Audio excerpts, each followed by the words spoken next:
क्या ये कल का आंदोलन जो है सर, हाँ, काय का ये लिट अब मैं बता दूँ। अच्छा अच्छा, मैं आता हूँ।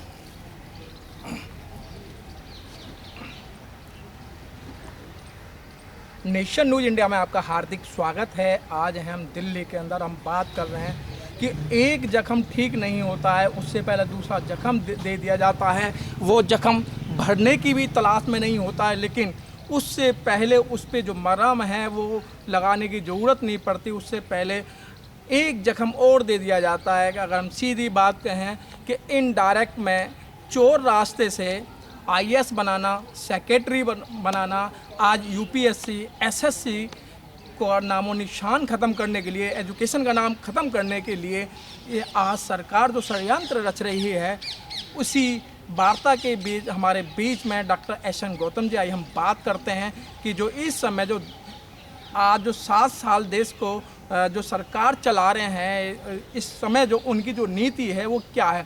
सर, आप एस.एन. नेशन न्यूज़ इंडिया में आपका हार्दिक स्वागत है सर। कल सर एक सेकंड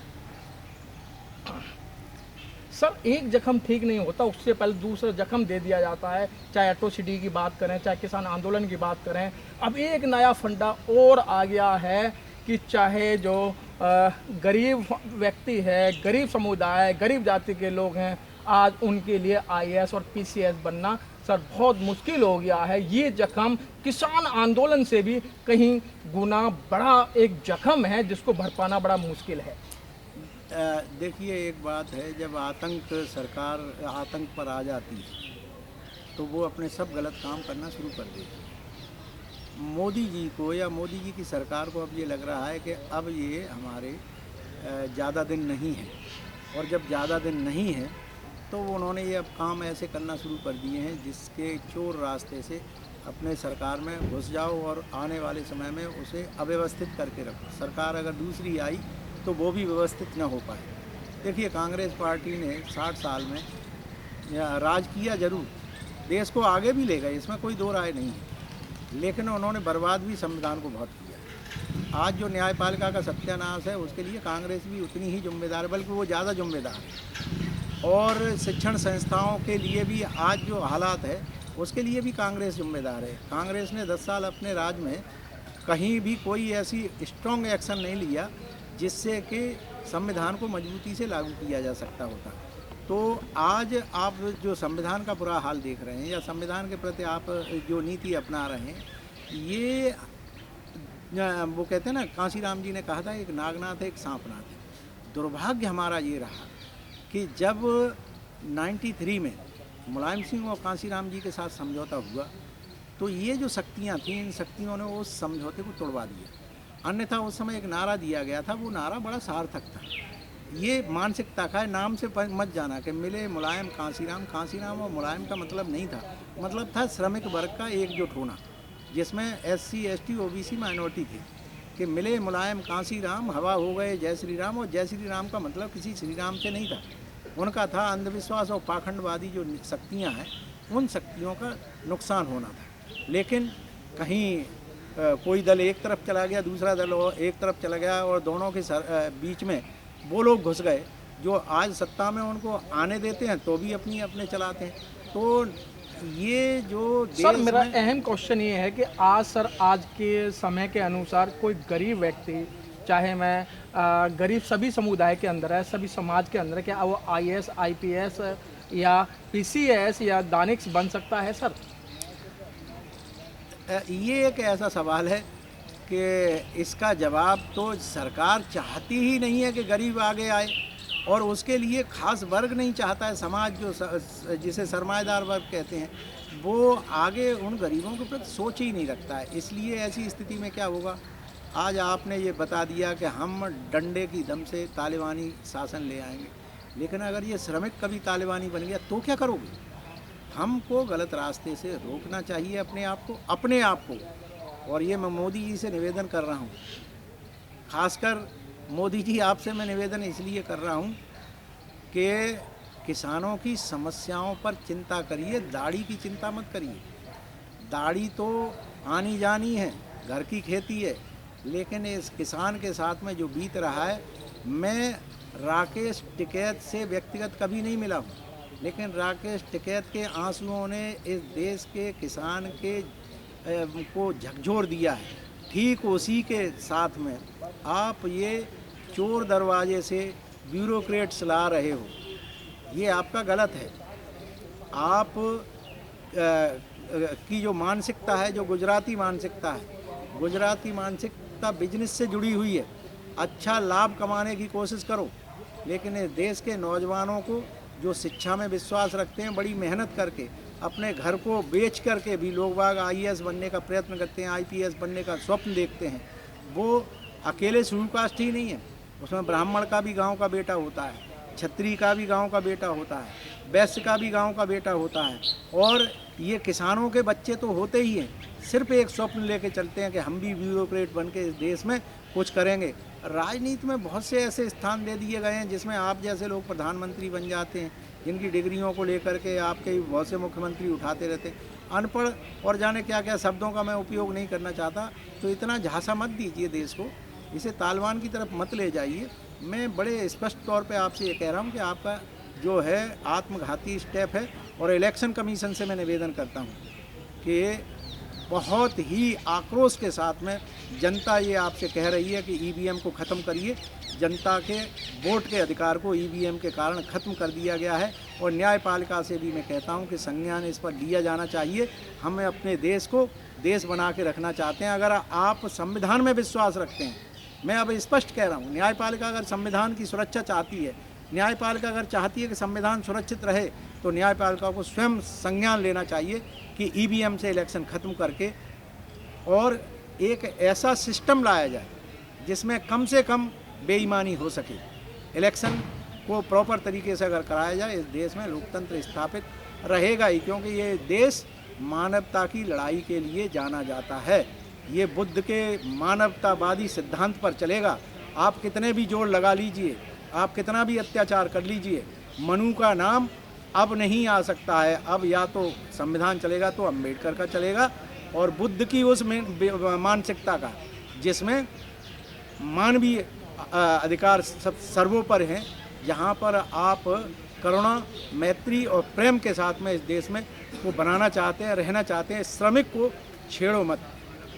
डॉक्टर साहब, आप संविधान की बात करते हैं और बार बार बुद्धिजीवी वर्ग है वो संविधान की बात करता है, लेकिन जो सत्ताधारी है सर, उसे संविधान से कुछ लेना देना नहीं है ना, संविधान की बात मान रहा है। आज आंदोलन कर रहे हैं, उनको पत्थर फेंके जा रहे हैं, आप संविधान को लेके बैठे हैं। सर, हम आपको बता रहे हैं ना कि ईवीएम अगर ख़त्म कर दो, ये पत्थर भी खत्म हो जाएंगे, ये सोच भी खत्म हो जाएगी। सिर्फ ईवीएम एक जहर है, क्योंकि वो एक मशीन है। सर, यही भी ईवीएम भी तो सर, जो आज जो मेंबर ऑफ पार्लियामेंट हैं, आर्टिकल 560 के तहत वहाँ एक विधेयक लाएं, जब उस पर चर्चा करें जब भी तो खत्म होगा। सर, चुनाव आयोग के हाथ में भी कुछ नहीं है। सर, नहीं है, इलेक्शन कमीशन के हाथ में बहुत कुछ है। इलेक्शन कमीशन के पास में जब रिकमेंडेशन जा रही है, लोगों की एप्लीकेशन जा रही है, तो इलेक्शन कमीशन सुप्रीम कोर्ट में अपनी बात कह सकता है। जब देखिए, यहाँ के हर व्यक्ति के पास में अधिकार है अपनी आवाज़ को रखने का, यही तो हमारा संविधान कहता है। और इलेक्शन कमीशन क्यों नहीं इसमें एक्शन कर सकता? देखिए, यही इलेक्शन कमीशन था जिसमें 91 में टी.एन. शेषन साहब ने नए नए एक्शन वो लिए, लेकिन क्या कारण है कि उनको क्या वो एक्शन ये नया वो नहीं ले सकता है कि नहीं ईवीएम से हम एक स्टेट में करा के देख लीजिए। आप कुछ मत करिए, एक स्टेट में ईवीएम को छोड़ के इलेक्शन करा के देख लीजिए, आने वाले यूपी के करा लीजिए, बंगाल के करा लीजिए, कहीं भी करा के देख लीजिए। सर, चुनाव आयोग में जो आते हैं, जो पहले जो कहीं ना कहीं अच्छे पद पर होते हैं, चाहे वो हाई कोर्ट में हो या सुप्रीम कोर्ट में हो, ये एक लालच भी तो होता है ना सर। उनको पहले जो जजमेंट दिलाए जाते हैं कि भाई हम तुमको ऐसे आयोग में बैठा दिया जाएगा कि जहाँ तुम्हें फ़ायदा होगा, तो सर वो लालच। देखिए, लालच और बेईमानी की नीयत से जुड़े हुए व्यक्ति से तो कुछ कहा ही नहीं जा सकता है। तो वही तो बात हो रही है पूरे देश के अंदर। यही तो कारण है कि हमारी न्यायपालिका लालच के ही साथ तो चल रही है। हम जब देखते हैं कि सुप्रीम कोर्ट के न्यायाधीश रिटायर होने से पहले सरकार की किस तरह से गुणगान करते हैं, सिर्फ इस भावना के तहत हमको शायद कुछ मिल जाएगा, ये जो भावना है, और उनको मिलता भी है। आपने देख लीजिए, गलत न्याय दिया गया, राज्यसभा की सदस्यता मिल गई।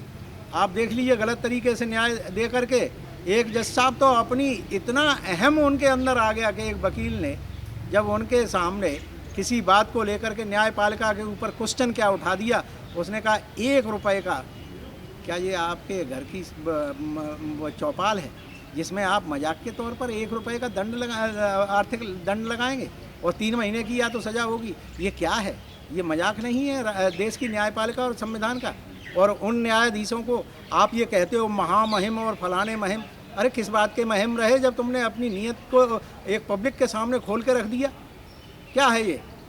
न्यायाधीश की गरिमा उसके न्याय से देखी जाती है। चापलूसी करने से आपको राज्यसभा में अगर जाना है, लोकसभा में अगर जाना है, कौन मना करा है? रिजाइन दे दो। आप वक्त से पहले रिजाइन दे करके अपने पॉलिटिक्स ज्वाइन करिए और वहाँ से अपने इलेक्ट होके आइए।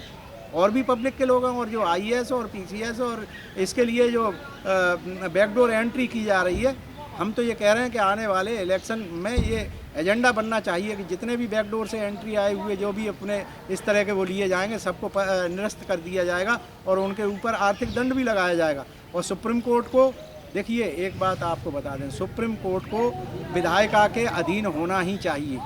अगर सुप्रीम कोर्ट बेलगाम हो जाएगा, उधर विधायिका भी बेलगाम हो जाएगी। अगर सुप्रीम कोर्ट अपने सही एक्शन लेगा, विधायिका उसके अंडर में काम उससे डरेगी। लेकिन यहाँ डर खत्म हो गया है, क्योंकि बांट के खा लो तुम अपने लोकसभा में, चाहे कुछ भी करो, हम अपने इम्पीचमेंट मोशन नहीं आएगा। इसका बहुत बड़ा उदाहरण है अनटचेबिलिटी एक्ट के ऊपर जिन न्यायाधीशों ने जो निर्णय दिया था, वो निर्णय सिर्फ आरएसएस और बीजेपी को फ़ायदा पहुंचाने के लिए सोची समझी की गई साजिश के तहत था। इसकी अगर इंक्वायरी हो, इस समय अगर इम्पीचमेंट मोशन आ जाता, तो इन जजों को और भी जजों को इससे सबक मिला होता।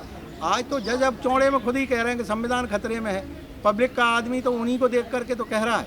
अच्छा डॉक्टर साहब, चलते चलते जो लोग आईएएस, आईपीएस और पीसीएस की तैयारी कर रहे हैं, यूपीएससी की तैयारी कर रहे हैं, उन लोगों के लिए, उन स्टूडेंटों के लिए, उन गरीब परिवारों के लिए आप क्या संवेदना व्यक्त करते हैं? संवेदना हम क्यों व्यक्त करें?